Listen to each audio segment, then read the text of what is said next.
Good day mga kabeng-beng, welcome to Mr. Johan Pabi. So, test part po tayo ng Army Armament Alpha 2-Tone or R601-3.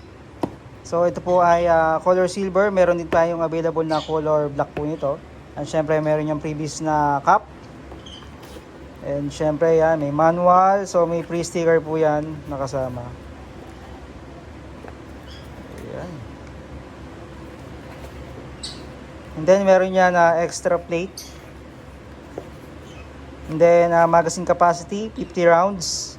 Napakahaba nito, ang haba naman ito. Then ito yung unit.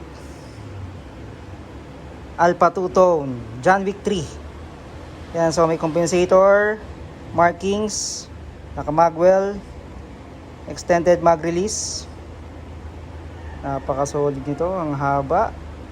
So, expected natin napakataas ng FPS nito. So, long barrel. Ayan. Siya, zero.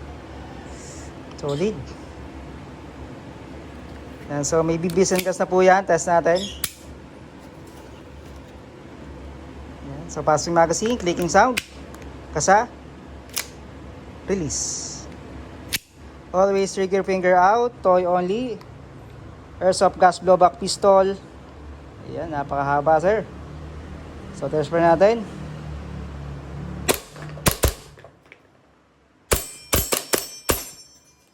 Ayan, napaka-solid. Ang lakas nito. So, yan. So, nag-silock na po siya. Wala na po siyang BBs or bala. Yan, always trigger finger out. Release natin yung magazine. Siyempre, yung unang-una. Release natin yung slide. Ganyan ang ginagawa ko para hindi maano yung kanyang slide at yung slide lock, no? Yan, so press natin yung yung pivot tail para ma-press natin yung trigger. Yan. So Army Armament Alpha 2-Tone R601-3 na John Wick 3. Yan, so may available po din po tayo ng color black. Thank you.